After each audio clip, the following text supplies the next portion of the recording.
When I was around 8 years old, I accidentally broke a vase that meant a lot to my stepmom.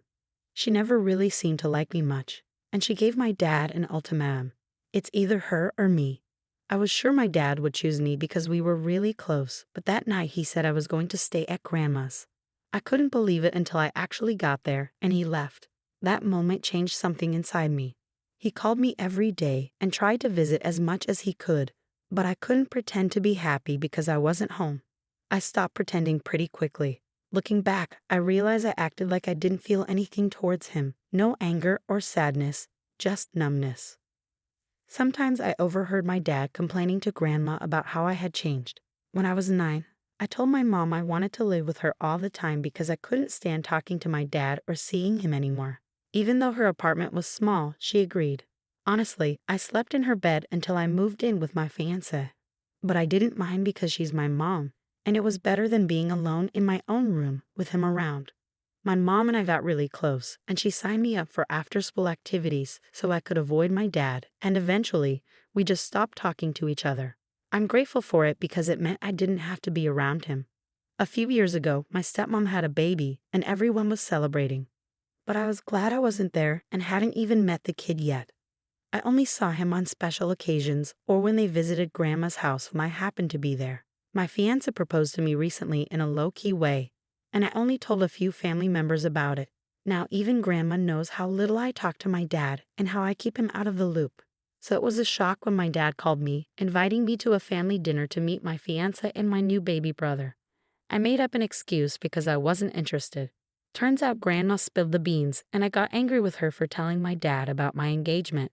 Then my dad texted me, scolding me for taking my issues out on Grandma. I hate to admit it, but he was right about that. He sent me to Grandma's because he couldn't deal with me, and now he wants us to play happy family?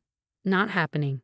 All I need to tell him is that my fiancé and I, congratulations by the way, have no interest in having dinner with a man who chose his wife over his own child because of a broken vase. And let's not even get started on how my stepmom got away with giving such an ultimatum in the first place. He's reaping what he sowed, no doubt about it. Speaking as a father myself, there's no way I'd ever prioritize a girlfriend over my own child, especially not for something as trivial as a vase. I'd probably burst out laughing if she ever tried to give me an ultimatum like that. It seems like both dad and stepmom are a match made in heaven, if you ask me. Honestly, I'd be tempted to send them a goodwill vase with a sarcastic note like, "Since you missed the wedding, here's a vase you can walk down the aisle anytime you want." Or maybe even a photo of the vase dressed up like a bride. If the OP is Jewish, perhaps she and her fiancé could film themselves smashing vases in a wedding-style video. Oh, but why not send a vase to your dad and stepmom to congratulate them on the new baby, along with a card? You could write something like, "Hope the new baby doesn't break anything too precious. Grandma's not getting any younger raising your kids." Or even, "The day you chose your wife over your own child was the day I stopped being your daughter. Please refrain from contacting me as I have no interest in maintaining a relationship with you." It's powerful and eloquent. And OP, don't forget to apologize to your grandma, but make it clear that you'll have to limit what you share with her if she continues to pass information along to your father. I have 2 sons who are in their preteen years from my previous relationship. My ex and I split up because of various issues, one of which was Emily, a woman he worked closely with for years. They became very close, and she often made remarks to me about how my ex deserved someone better than me and accused me of trying to tear his family apart. Sometimes she even pretended to be his wife at work events, which my ex would just brush off. Besides, he wasn't great at handling finances and other responsibilities. After we separated, my ex officially started dating Emily, which wasn't surprising to me at all. Emily became even more hostile when she realized that my ex's family still liked me and continued to include me in their gatherings, especially when she noticed that my sons weren't thrilled about the situation. She saw herself as their dad's new girlfriend. Emily went as far as to insult my ex's mom for praising me as the best mom during a family dinner. The judge warned my ex about using Emily for custody exchanges and dealing with our boys' issues. She had confronted me multiple times during exchanges, showing hostility and even saying things that could be seen as trying to turn the kids against me. Despite the warning, my ex continued to let her handle things, and he was fined for disobeying the judge's orders. He was told that if it happened again, custody arrangements would be changed. Lately, there's been more attention directed towards me.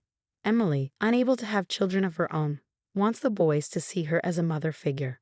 They came to me for guidance, but I refused, stating that Emily wasn't their mother and I wouldn't endorse it after the years of verbal abuse from her.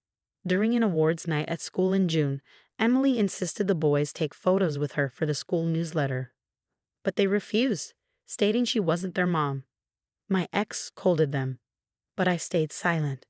When X and Emily criticized me for not supporting them and allowing disrespect, I defended the boys, stating that what they said wasn't disrespectful. They accused me of being a bad parent and teaching the kids to disrespect women, but I stood my ground. So am I the one in the wrong here? Definitely not. They were just stating the truth, and it's pretty amusing how they're trying to enforce respect while being disrespectful themselves. Should I consider seeking a modification of custody based on their behavior? Because honestly, your boy's well-being is at risk with these two. She's not their mom, and they're not replacements just because she can't have kids of her own. They're children, and if they don't ease off, they'll only push them away and damage their relationship permanently. What happens when nobody's around to protect them at his place? Will your ex prioritize your sons or his new wife? Let's face it, they were emotionally involved at least. How blind are Emily and your ex? This is exactly how most kids feel about their dad's new partner. They're never going to see her as their mom. And when she said she wasn't asking but ordering them, their response was spot on. She's not their mother, so she can't give them orders like that. It's a fact that Emily isn't their mom. And by being hostile towards their actual mother, she's not going to earn any motherly role in their lives. Your ex is making a huge mistake. He's letting his wife jeopardize his relationship with his own kids. Someone needs to make him see that. Let him know that you'll only make parenting decisions together, and she won't be involved in any motherly capacity. If she wants kids, they can adopt, because she's not getting yours. Story 2. I'm a father of 2 daughters, Laura, who's 30, and Sarah, who's 19. They have a significant age gap of 10 years because my wife had fertility issues. Laura has achieved a PhD in psychology, and my wife and I couldn't be prouder of her accomplishments. However, Laura maintains very limited contact with us, largely due to her upbringing.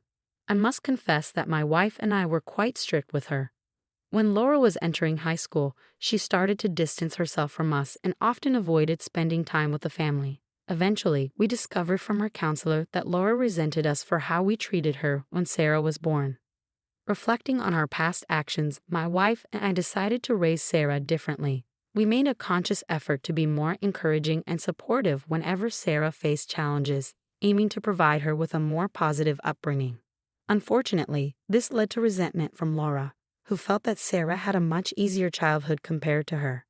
As Sarah entered high school, we encountered behavioral issues such as disrespect and dishonesty, which caught us off guard.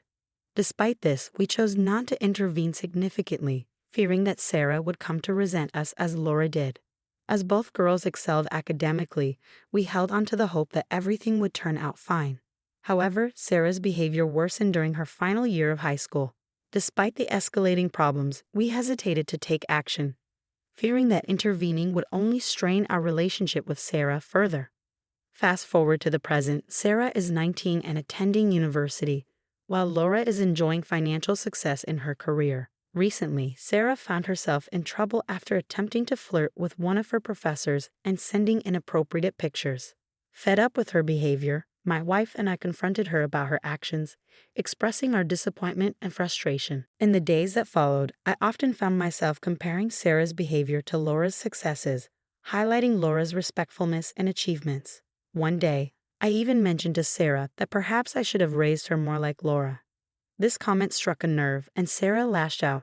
She accused me of mistreating Laura during her childhood, expressed her indifference toward my wife and me, and accused me of favoritism toward Laura. Sarah also revealed that her resentment and disrespectful behavior toward us stemmed from reading a journal that Laura had given her, where Laura had written about the punishments she received from us during her high school years.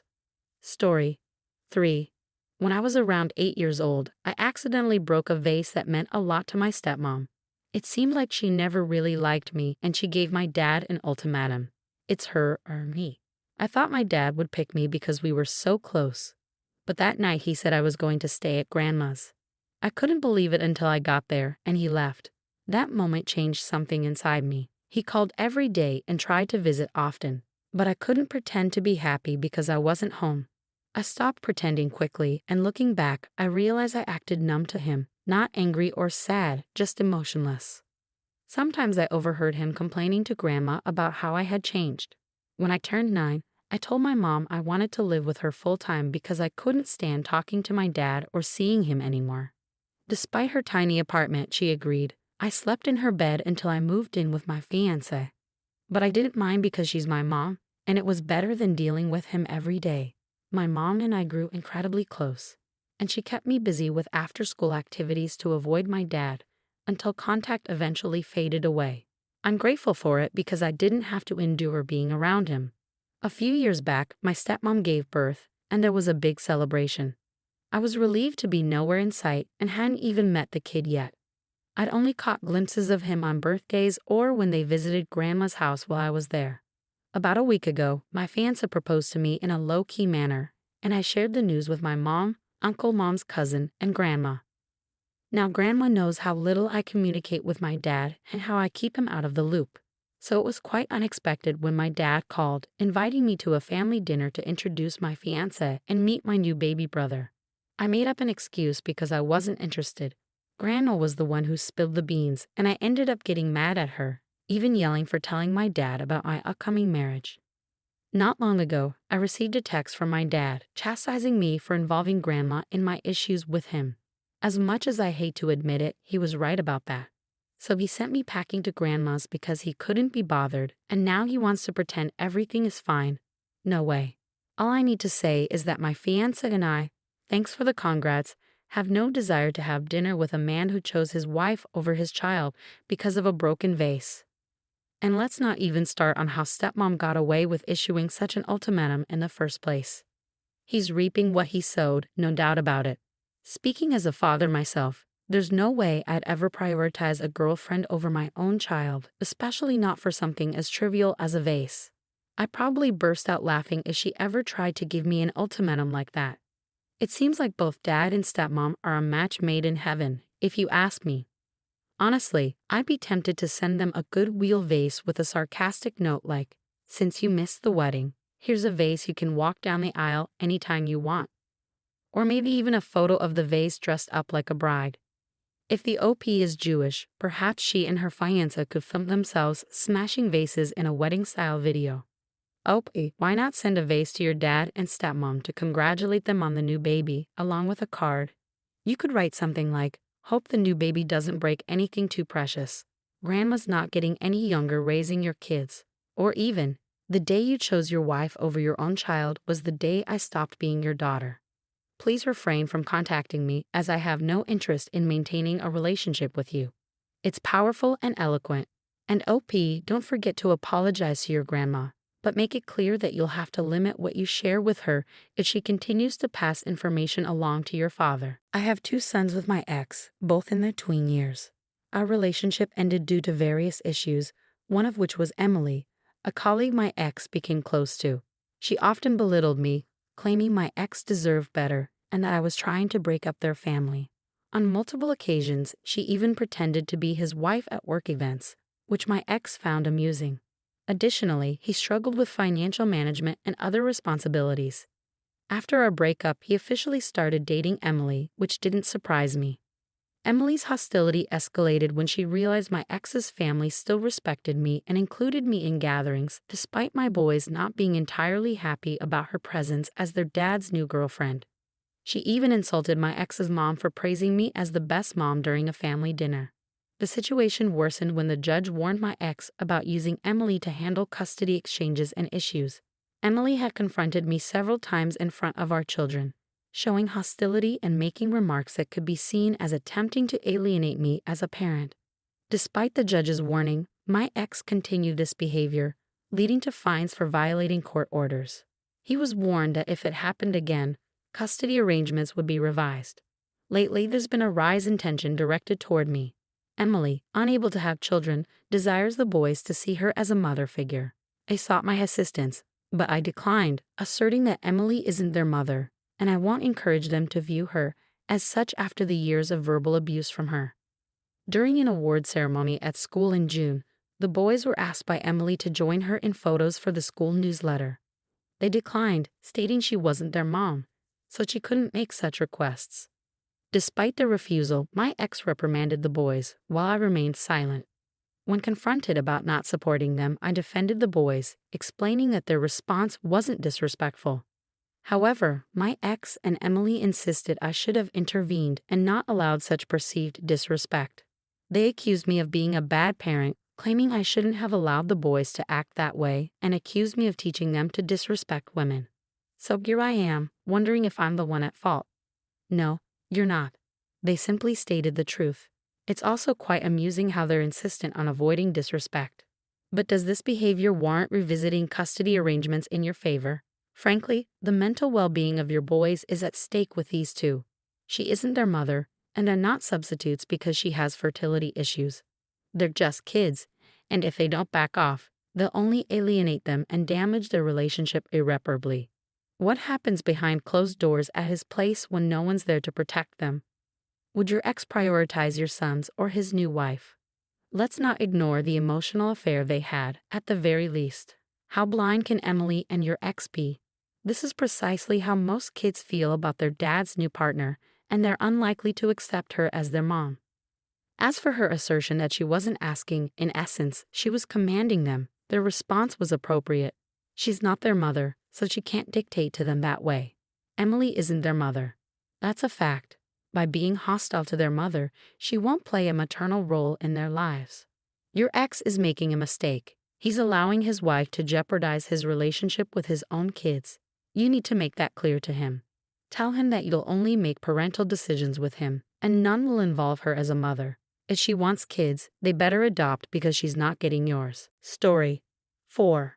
I'm a 55-year-old father with 2 daughters, Laura, age 30, and Sarah, age 19.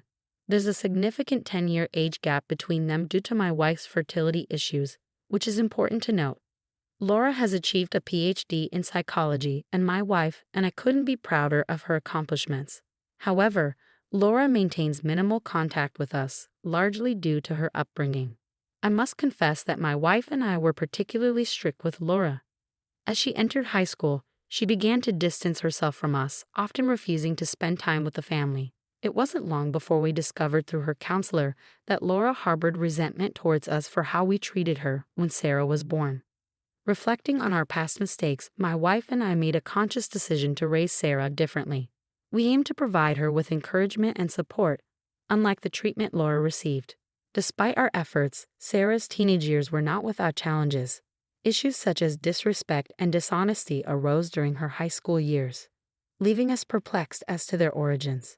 Nevertheless, we tolerated her behavior, fearing that intervening would only result in her resenting us, similar to Laura. Both Laura and Sarah excelled academically, leading us to believe that we were on the right track. However, Sarah's behavior deteriorated during her final year of high school, yet we hesitated to take action, fearing that she would come to despise us as Laura did. Fast forward to the present, Sarah is 19 years old and attending university, while Laura enjoys financial success in her career. Recently, Sarah found herself in trouble after attempting to flirt with one of her professors and sending him inappropriate pictures. Fed up with her behavior, my wife and I decided it was time to confront her. We expressed our disappointment and frustration, raising our voices in the process. In the days that followed, I frequently reminded Sarah of Laura's accomplishments and exemplary behavior. At one point, I even suggested that I should have raised her in the same manner as Laura. This comment sparked a strong reaction from Sarah. She lashed out, accusing me of mistreating Laura during her childhood and showing favoritism towards her. She expressed her disregard for my wife and me, claiming that my remarks had deeply hurt her. Additionally, she confessed that she had been acting rudely towards us after reading the journal that Laura had written during high school. In the journal, Laura detailed how we used to discipline her, which evidently affected Sarah's